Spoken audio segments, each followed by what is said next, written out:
Hey, Hey, everybody. Hi, everybody. Welcome back to the Gamers Roast podcast. I am, again, co-opting hosting this week, Wesley Lance. And next to me, there we go. I'm still hey. getting used to wherever I go. Is Aaron Piper back this week? Josh was once again unable. He is out traveling, I think visiting some family. So he is gone. But it's me and Aaron again this week. These Yeah. are, don't tell Josh, these are sometimes some of my favorites. I love doing it with Josh, but I don't know. Aaron and I have a unique energy, and I think we bring a special level of spontaneity to the podcast. So I'm excited. Pretty excited. You can hear me and everything, right? Yeah. So first Perfect. of all, sorry for the weird time. Aaron has to Oh, go a little early, so we're streaming a lot earlier than normal. So I don't know how many people are able to watch this early in the day. Thankfully, it's Sunday. So, but if you're watching this later on, that's why. And then yeah. secondly, we have been fighting technology. We were supposed to start at 4:30, and we've been fighting technology issues all Oh, day. yeah. My laptop is just not wanting to be. There we go. I'll slide myself over there. So There we I'm go. more. Yeah, Aaron's laptop decided to not function today as well, so that Yeah. was extra fun. So it's been a blast, but we're here. We are on the podcast. We have plenty of stuff to talk about. Every week, every week Aaron Oh, does it. I have him find all the articles, and he always finds like 8 things for us to talk about. yeah. It was only 4 this time, though. You reined Yeah. yourself in a little I, bit, I, I reined it in. I reined it just a little in. bit. But I should probably pull those up so I can actually know what I'm talking about. I'm going to be looking down for a second because I don't know exactly how to do tabs. Yeah, because you're on a. Oh, you're gone, Aaron. Okay. Don't do that. Don't do that. All right. Don't switch tabs. Yeah, that made you go away. It disappeared. You're on an iPad, aren't you? Yes, I am. iPads absolutely hate multitasking, which is weird because that's Apple's whole like efficiency super creator thing. Nope, But nope, nope. Do not want to. iOS does not do the multitasking thing at all. Well, all right. Well, I'm gonna I guess keep talking to fill time. So, No. hi. Good. In I was just case saying we can in case do. you knew, We can move on to the coffee. I got mine. yeah, I was gonna say. So, in case you're new here, I don't know. I feel like the people that watch are usually our regulars, but I don't know. Every once in a while, we get a new person. In case you're new here, the whole point of this podcast is that we combine coffee with gaming. It's a kind of a weird niche market that we found, but it works for us. So every week we take a look at a coffee before we get into the gaming news. This week, it's actually a special coffee from a local cafe, Chicory Cafe. This is the English Toffee. There we go. English Toffee Oh my! flavor. It This is smells actually amazing. yeah, it's a flavored coffee. I go back and forth on flavored coffees. I never sometimes they're great, sometimes they're not. This is Michaela's roommate used to work at Chicory and she just got a ton of coffee and so she gave me this one to give it a shot on the podcast. So, English Toffee, it smells very Christmassy. Yeah. I mean, when yeah, we were supposed to record this almost an hour ago. 45 Yeah. minutes. So when I made it, oh my goodness, it smells great. My wife was super jealous. I told her that she could make herself a cup if she wanted to. I don't know if she did or not, but like it Yeah. smells. It's just the smell. Oh, it smells great. So, smell doesn't always equate to taste, so I don't know. Let's give it a shot here. Let's see how it All goes. right.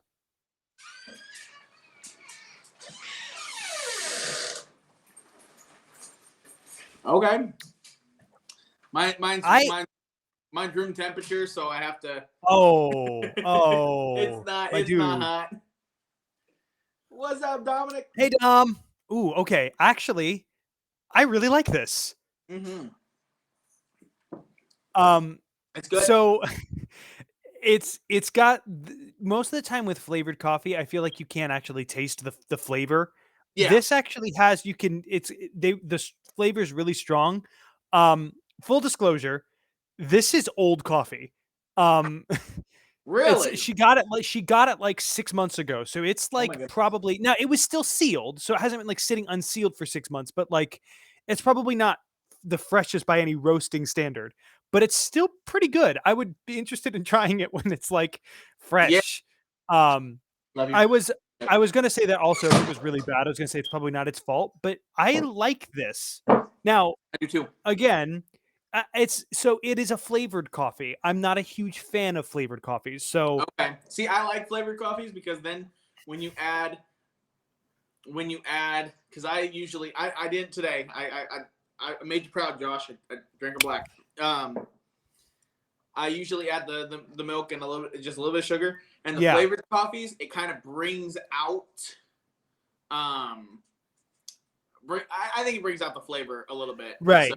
Yeah, that's usually what I do in the afternoons. If I have coffee, I'll add a little cream and a little sugar to dumb it down a little bit. And yeah, I think this would be good with just a little bit of cream and a little bit of sugar. I think it could be a really nice Christmassy coffee. Oh yeah. As far as coffee flavor goes, there's not much there. It really is just the flavor of the English toffee. So if you like coffee, you might not like if you like coffee for the coffee flavor, you might not like this. I like the fact that this does have a flavor to it, though. I don't like it when I get a flavored coffee and it just tastes like nothing until I breathe out and there's the flavor. Like this really has that. Well, Dom, if you take a look, I don't actually think 3 avocados is the number one. Dom actually asked, what is the number one coffee we've tried on the show? Well, I'm actually about to share our coffee scale. So you'll see. Oh dear. More technical difficulties. Woo! Did I just jam? Did I freeze on your end? No, you're not frozen on my end. Well, that's good because I'm frozen on mine and I can't. Well, now you're starting to. Gosh. Whoa! Everything. All right, I'm alive. I'm okay. You're Except back. now, there we go. All right, that was weird. All right, so I have our Gamers Roast coffee scale here. Our highest was the Kaya Kopi. Okay, yep, which the one that I got you guys. I feel bad for because I feel like I kind of had to rate that one high. I felt pressure to actually rate that one higher than I might have otherwise. I don't know. Really? I will say, yeah, it was good, but for the amount you paid, I don't think it was worth it. Perfectly honest. I think especially because we found stuff like 3 avocados or even the Pabst family coffee that is significantly less expensive and still gives you a really, really good flavor. I've been meaning to buy 3 avocados, but I've got a whole thing of Pete's that I got to work through that's probably going to last me the rest of the year. So it's going to be a good long while. I've frozen all of it. So as far as this chicory stuff, I was thinking 6.5. You're thinking a 6.5? Thinking a 6.5. Chicory Cafe English Toffee. It is good coffee. It is not mind blowing by any stretch. Yeah, you know what? I think 6.5 is actually a good place. Probably a little under Pete's. That's not how you spell chicory. So for me to be able to see everything really quickly, I had to go full screen on my tablet on the iPad, so I cannot see the comments. Actually, well, I could pull it up on my phone. Dom says it looks good on stream, so that's that. All right, I'm back. All right, I'm gonna close down my window because the less stuff I have running, the better. All righty, so I didn't even put up our. This is the coffee that we did. It's the Chicory Cafe English Toffee. I prep all of these things in advance so I could actually show them on the stream. Let me get my little glow from my shades off the stream there. So, all right. Well, there's our coffee of the week. Now we're going to move on to the next segment, which is the roast of the week. Again, that's just where we kind of find a stupid news story that has to do with gaming to make fun of. And it's a doozy this week. If anybody is familiar with the Skate series of games, this has to do with that. Yeah. I've never played them, but I've definitely heard of them. But there was a recent data mine of the new upcoming free-to-play Skate. It was originally called Skate 4. Now they're just calling it Skate. It's a free-to-play game. And the data mine revealed the dreaded microtransaction. So real quick, before I read this, I'm going to drop the link in the chat for anybody who wants to read along. But here we go. This is Screen Rant by Thomas McNulty. Skate 4 data mine uncovers potential loot boxes contradicting developer. Skate recently announced its free-to-play format, and a data miner has now discovered random loot boxes within the skateboarding simulator's files. A Skate data mine suggests that the upcoming skateboard simulator will have loot boxes, which contradicts previous statements from developer Full Circle. The 4th installment in the extreme skateboarding franchise was formerly known as Skate 4, but the game's final title is simply Skate.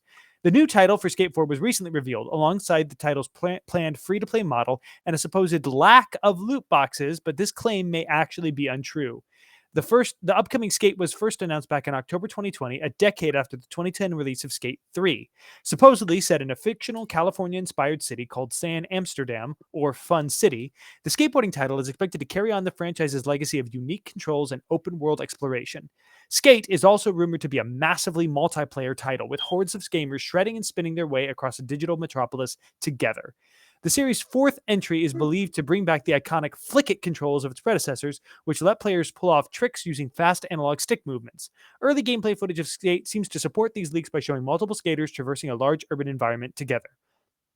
Reddit user and dynamiter Pat Fennis recently discovered code in Skate that suggests the game will have loot boxes and microtransactions.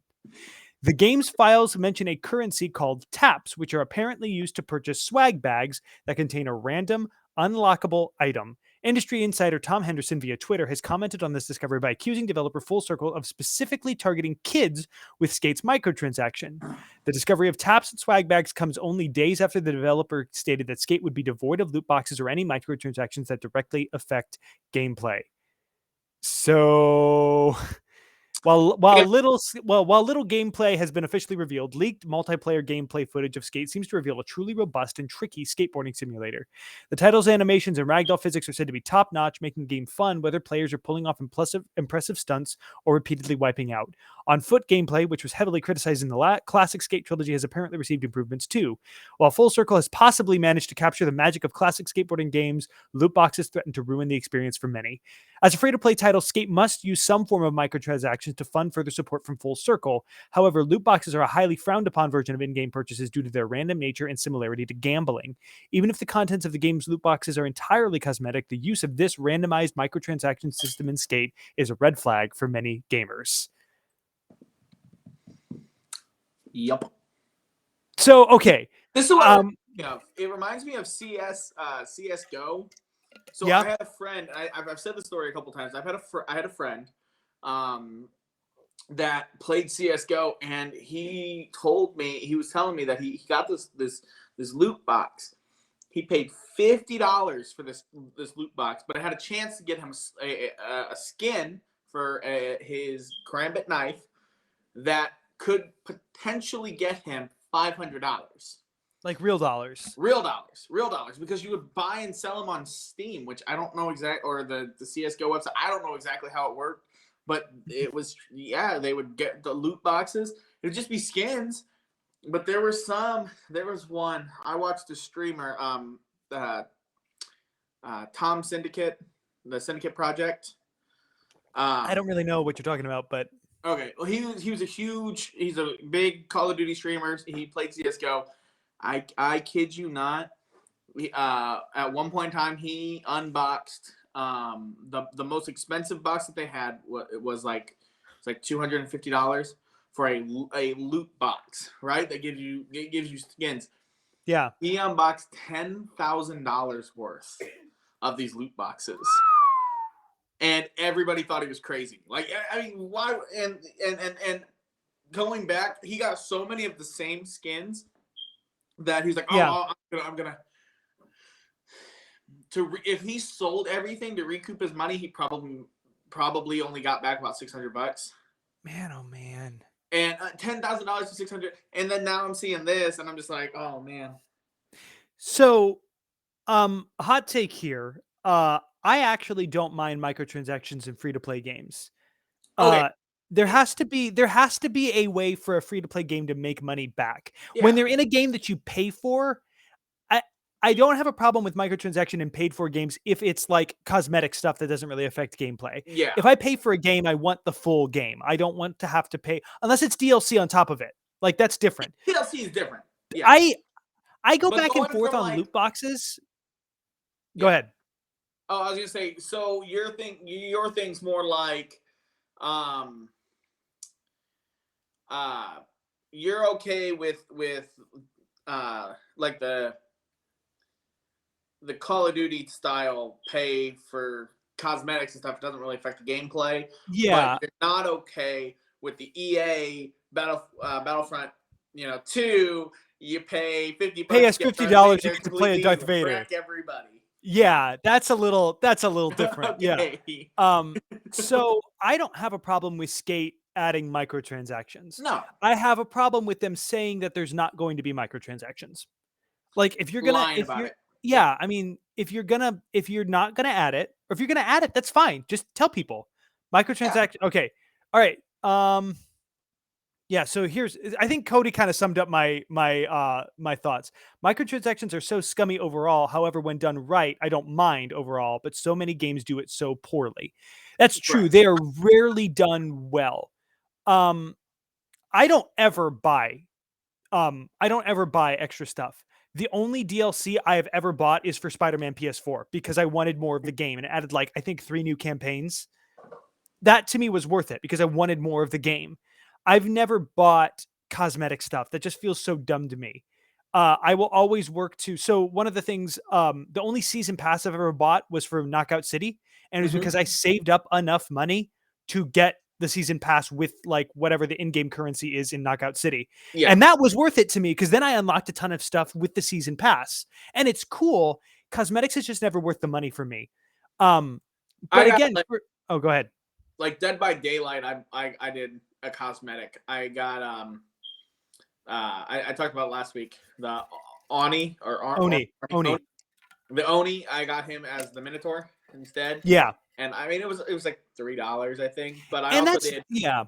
It's also like if it's like $3 or something, the loot yeah box thing I feel a little different about because I I played Overwatch for a while and I got like the Game of the Year edition or whatever. So you got like a bunch of loot boxes in that. yeah I always liked opening those. They were always exciting to me, but I never paid for them. Free loot boxes are fun because it's just like whatever you get, it's a surprise. yeah. If I paid for a random loot box, that would be a problem. I don't like the idea of paying for loot boxes. That makes sense. And so for Skate 4 to go with that, I mean, apparently people are saying the gameplay looks great. So at least they've nailed the game part. I just hope they don't ruin it with the other garbage on top of that. I've never played a skate game. I played like a Tony Hawk free skate and stuff. I've heard Kid Icarus did a video on skateboarding games. And really the conclusion he came to is that the only good ones really are Tony Hawk games and the skate games. Okay. And Skate's interesting because it actually does not follow the Tony Hawk formula. It has its Really? own system for doing things. It's completely different from Tony Hawk. And he Okay. said it's hard to master, but once you get it down, it's really satisfying. I've never played a skate game. I will probably give this one a shot if I ever get time again. I've been so busy. I've had rehearsal every single night for the past 2 weeks because we're for the show that I'm in. We're finally getting into like running and just doing individual scene work. So yeah. Yeah. But I just come on, skate devs, don't lie. Like just if you're gonna add it, just be upfront. I feel like so much of this stuff could be avoided if people would just be upfront. Oh yeah. Like I don't think I mean, okay, some gamers are demanding little children that are annoying. But I don't think most of them are. I think if you're honest with people, they will make an honest decision whether or not they want to buy your game. I think that's just good. I think that's just like ethical business practices. And to just see companies continuing to pull this underhanded garbage, it makes me want to play the game less. So shame on you, skate people, for telling us one thing and delivering us something else. What's their name? Full Circle? Full Full circle. Circle. No, I'm gonna call them the skate people. Skate people. There we go. Yeah, that's it. The skate people. Giving you a heads up, Wes. Speaking of technology Oh things, no. right? I just my iPad is plugged in, No. but it's at 1%. Oh no. So, when we started, it was at 6%.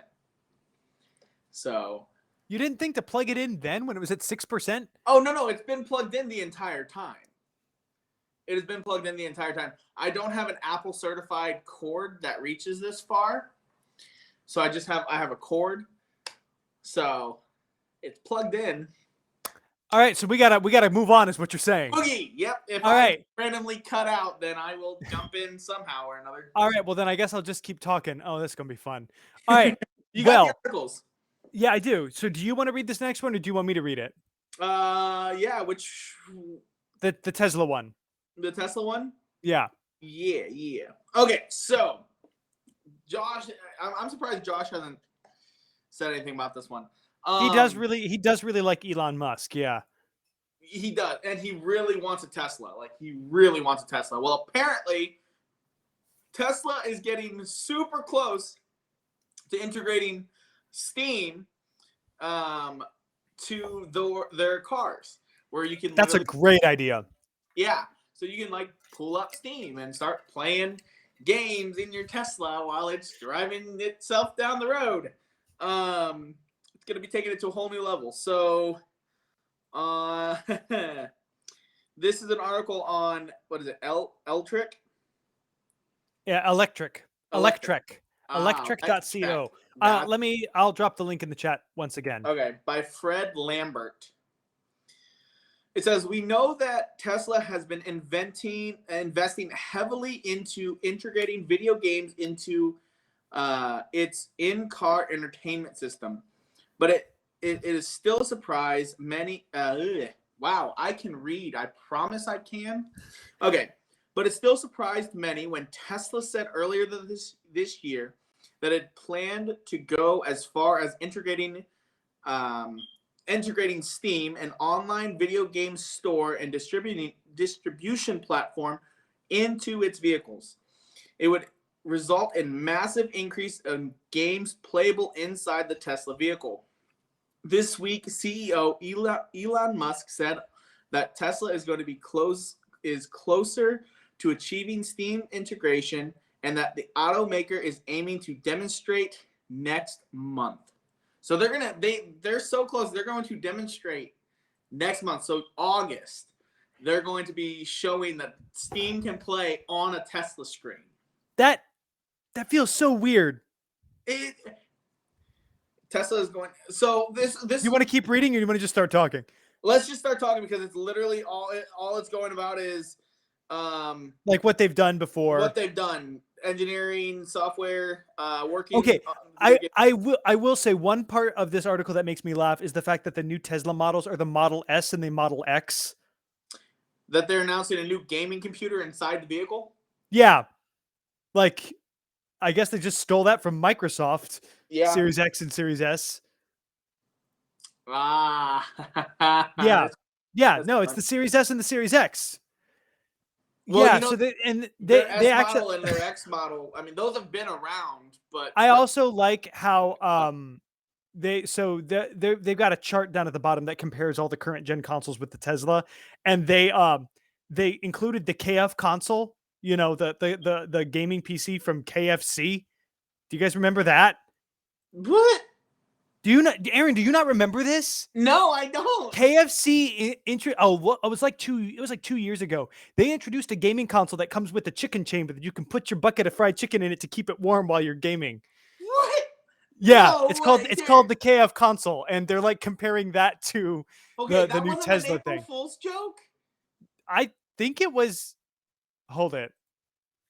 Maybe it was. Cooler Master. It has not been released. No, it was widely believed to be a hoax until an official reveal in December. It's a thing. Yeah, it's coming out from Cooler Master. Uh-oh. Oh, no, Aaron's gone. Oh, boy. All right. Well, all right. I'm going to hold this show for a while, I guess, until Aaron gets back eventually. Okay, wait a minute. He has returned. Hold on. Hey, hold on. What are you on your phone? What? Are you on your phone? Yes. Oh gosh. I have nothing else. This stupid podcast. This is awesome. We're talking. I'm gonna be walking, so I can plug in the iPad. On the bright side, I really thought I was going to be on my own there for a while. I was like, all right, it is the West Show today. Yeah, no, the KFC console is a real thing. Oh my Master, goodness! Here, I'm gonna drop the link in the chat just because at this point, yeah, it's apparently a thing from Cooler Master. So, but yeah, they were comparing the new Teslas to the gaming prowess that is the KF console. What a stream, man. This is gonna go down for the books. Yeah. You ever feel like What maybe the world is week just is this? firing against us? What do you mean? What week is this? It's the week of the 17th. Well, no, like 40th, 50th. Oh, it's the 49th week. 49th. Okay. Yeah. So Gotta next week love is it. episode 50. It's the big 50. That's crazy. Yeah. So I my favorite thing about this Tesla thing, to keep us back on track here, is the fact that everybody was like, "Don't drive distracted. Distracted driving is going to kill people." And now we're getting to the point where our cars are getting Yes. smart enough that we have to distract ourselves from getting too bored while our cars do all of our work for us. People got in trouble for literally sleeping while driving. Yeah. So just now, what are they gonna do? Like in Indiana, it's hands free. So as long as you don't have the device, Yeah. I mean, it's still distracted driving though. Well, it just feels weird to integrate games. Okay, what's weird to me is integrating Steam, because like when I heard that Tesla had like games, I was thinking it had like mobile game ports, like on your smart TV. You get like like I've got Pac-Man 256 on my TV, like stuff like that. But like this screenshot here straight up shows them playing The Witcher 3 on their Tesla, like that is hilarious. and like Fallout and Cuphead and like these big games, like these console games on your Tesla. And that just feels super weird. No, that's just. Yeah. And it just, I don't know. Can It you feels, imagine like driving down the road and like not even paying attention? I don't know that self-driving cars are at the point that I would trust myself to play a game while driving. Well, here's the thing. There was John Christ, the John comedian. Okay, he has ordered an Uber, and I kid you not, it was a self-driving car. It was nobody in it. It was a service. Yeah. And he just hopped in the back and typed in his destination. There was nobody in that car except for him. That's weird, man. So I go back and forth on this because I feel like there are two sects in the world right now. You've got the people that are like Elon Musk's and all the people following him that are pushing for technology. They're like, society's improving, we're going, and things are just going to keep getting better. And then you've got the people that are like, we are approaching some kind of singularity and we're going to drop off and everything's going to crash, whether it's due to climate change, whether it's due to AI taking over. Like, and I don't know where I land on that, because the way technology is going, it is simultaneously very exciting and very scary. And I don't telescope that was taking pictures, the James Webb telescope, right? It was just I don't remember the name of it, but the Hubble telescope that took pictures of like the space and the galaxy and stuff, infrared, so it can see through all the dust. Yeah. So it filters that the Hubble telescope had taken and take new ones. Absolutely breathtaking. See how far our technology has come. Obviously, if we think about it, back in the still, I mean, there past 70 years, like the way we changed, even the last 20 years, absolutely mind-boggling. The fact that right now the amount of processing power that is in that iPhone that you're using to stream has more power than NASA had to when they launched the moon mission. Yep, the moon landing. Yeah, that's the level of like. Blown. That's what you're saying is like you either have the people that find that exciting and you have the people that find that terrifying. I don't know where I land, and I don't really have time to. I don't know that I have time to get into the existential crisis that is Wes and the technological singularity. Maybe that'll be episode 50. We're just gonna call it Wes in the Hey. Singularity, and it's just gonna be me staring into the middle distance for 45 minutes. Those like videos and stuff where it's like shows the person, or Jaden, how he like looked at the camera and would ask a really weird question, and it would like show like a version of him going and just asking all these weird questions. That's gonna be you. Yeah, it's me. It's gonna be me.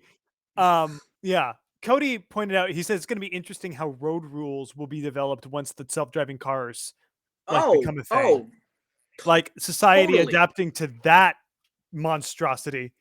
Although let's be real, I trust computers to drive better than people. Like not a doubt in my mind that we will be by and large safer when robots take over because people are terrible. Anyway, decide that person's not supposed to be on the road, and then they just run them over because that's the like. Nope, this is my lane.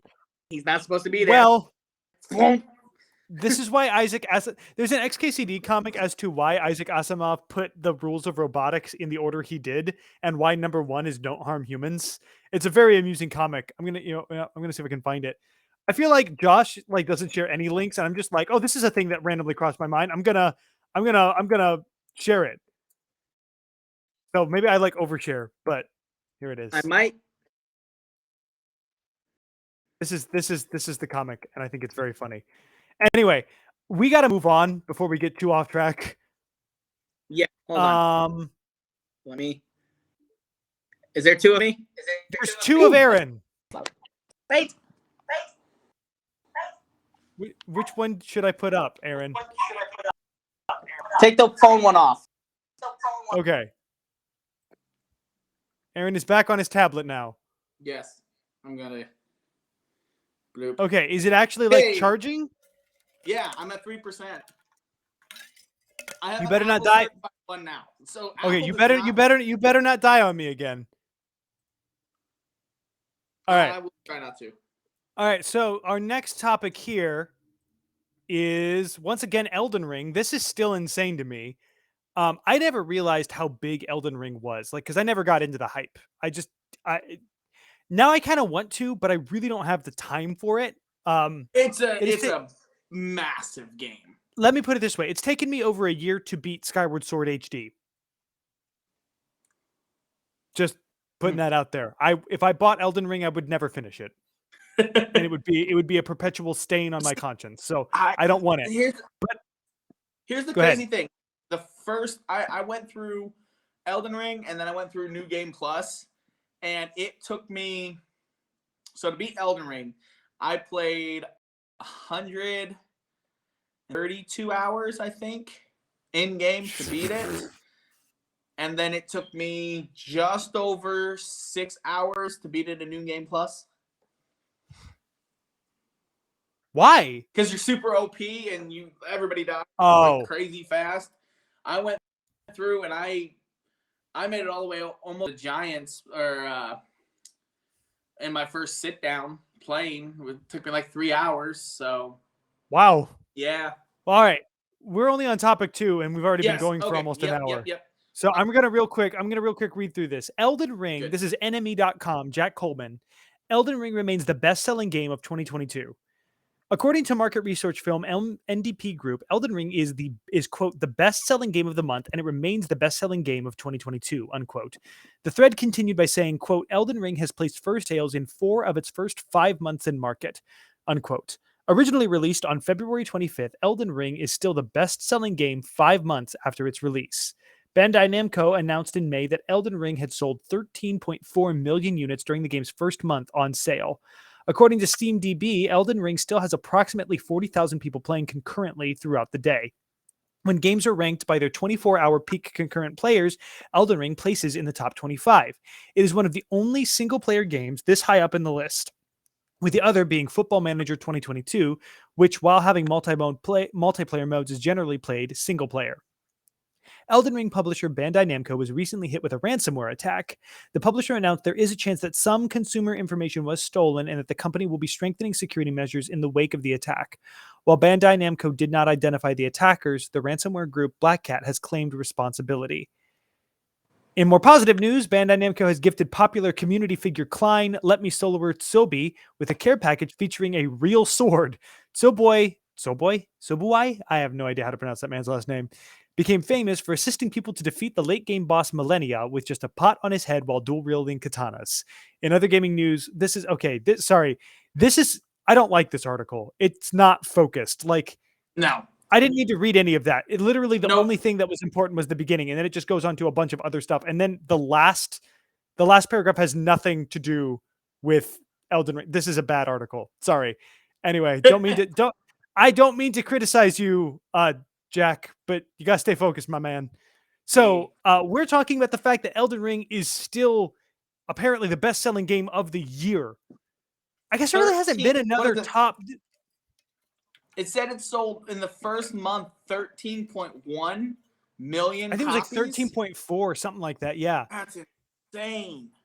Yeah, I knew it was a big, and there really hasn't been another. There really hasn't been another main release, another big game like then. that. So what's going to be interesting? Knocked off the top when Modern Warfare. Yeah. So out. What's going to be weird about this though is things like Starfield coming out on Game Pass. Because I feel like Starfield would have had a chance to outsell it, but I don't know how many people are going to buy Starfield. I'm not going to buy it. I'm going to play it on Game Pass. Well, at that point in time, would they consider downloads buys? Yeah, but like, okay, because so here's the thing: how do they measure the money if it comes from Game Pass? Exactly. And to be perfectly honest, I don't know that I would buy Starfield if I didn't have Game Pass. I don't know. I don't know for sure. Okay. But like, I wonder how many people out there that will play Starfield that wouldn't have otherwise bought it. So I think we're kind of getting to the point where best-selling game it's not going to really hold up. Yeah. I can see that. Yeah. I can see that. I think it's going to be interesting to see how that changes as we go more and more subscription-based. Yeah, Cody, Game Pass. That's what, yeah.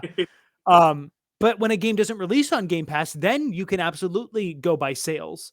Yeah. Like you do for Elden Ring. But I don't know how it's going to be. I still honestly think Elden Ring will be more popular than Starfield. I think. Yeah. Maybe. Starfield's been hyped for a while. Yeah, but it's a console exclusive. Okay, yeah, see. I think a lot of Elden Ring's popularity is from PC gamers. Okay, I could see that. I think somebody already made a mod where there's a multiplayer. Someone made a mod, and you could have up to 3 or 4 people in a party. So, yeah, I could see that. I think your PC market is where a lot of your hype and a lot of your base comes from. And for a game to not be multi-platform at this point is really hurting it. So it'll be interesting to see how Starfield does. Speaking of multi-platform and console exclusive, that's a nice little quick transition over to the fact that Bungie and Sony have made it official. Their deal has officially hold closed. Up 1 second. That's topic 3, not topic 4. Oh, the deal Keep has going. officially closed. It is Bungie says, gonna scroll down. Fully integrated. Both companies have confirmed that Destiny 2 will remain fully cross-platform going forward. Though in the past, before this deal was even on the table, there have been timed exclusive weapons available only for PlayStation. Sony has seemed to have acquired Bungie in order to bulk up its own live service chops, as well as pursue multimedia Destiny adaptations with the publisher's extensive film. There's going to be a film? Apparently. Lives, as well as pursue multimedia Destiny adaptation with the publisher's extensive film division. Yeah. Interesting. Did not know that. The merge of... It is going to... Yeah. So an interesting thing about this article, and we usually don't try to get political on the podcast, but it's just... I didn't scroll down that far. I just kind of read the base. I didn't realize it went down. So I mean, we should probably at least mention it. Sony has famously been pretty silent politically, or at the very least, they just keep I mean, big publishers usually are. They try to stay out of controversy. Apparently, Bungie has been super outspoken about stuff like trans rights, abortion access, that sort of thing. And apparently, they are claiming that they are still going to do it even under Sony's new leadership, which is going to be interesting because I feel like Sony is going to try to fight that as much as they can because Sony's a weird. So Sony is, this is going to sound really weird. Sony is a little bit like Nintendo culture wise. Okay. As far as like, from what I can tell, keeping things very neutral, controversially. Like they don't really comment. Now, to a lot of people, that itself is a political statement, and I understand that. But I think Sony and Nintendo are very intensely Japanese companies, and I don't know a ton about Japanese culture, but I think Japanese culture just it interfaces weirdly with Western politics, especially identity politics. And so when it comes to stuff like trans rights, when it comes to stuff like even like the workplace culture garbage we've been seeing going on for the past 2 years now, racial justice, that sort of stuff, it's interesting to see Japanese companies kind of interfacing with that. Now, you'll usually see like their American branches making comments, Sony America, Nintendo of America, that sort of thing. And you'll see more American companies like Microsoft really speaking out, and Bungie. Again, you see Bungie. So for them to be purchased by Sony, it's going to be an interesting time. Yeah. Something else the article mentions, and I don't know how I forgot this, that Bungie were the Halo guys. I'd completely forgotten that. And so the fact that like the indie Halo. Go ahead.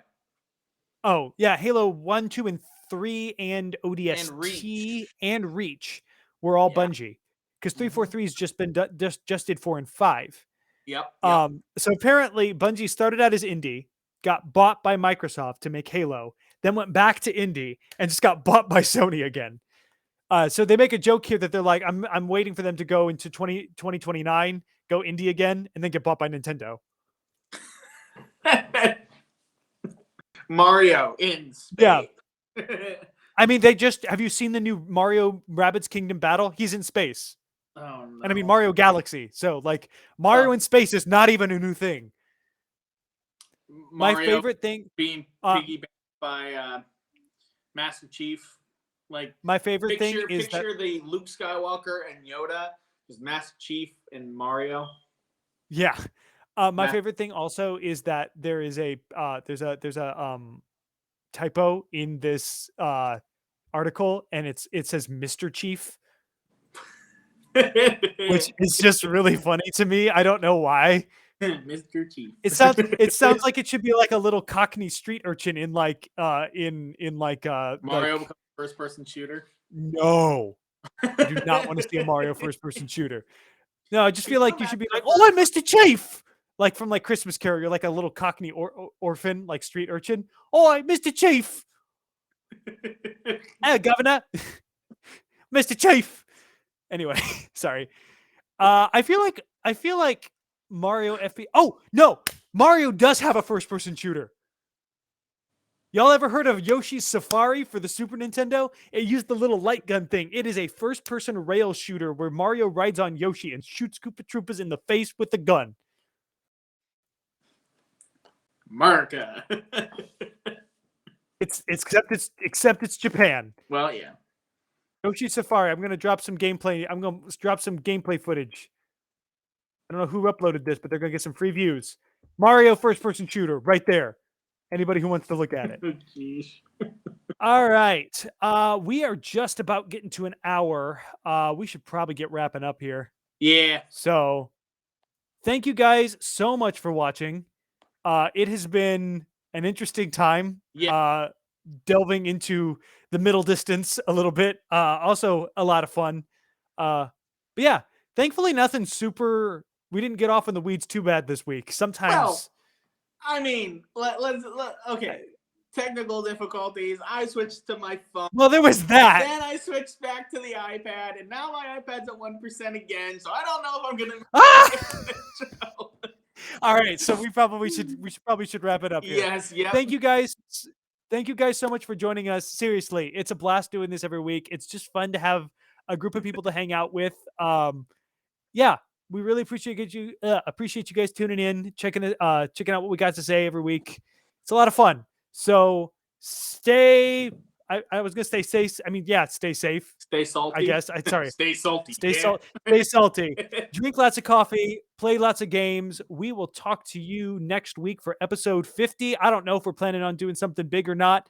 Maybe. I'm going to talk to Josh. We're going to figure it out, but we're going to do it by then. We're going to throw him under the bus. You guys, so if it's nothing up happens, to Josh. It's not on us. All right.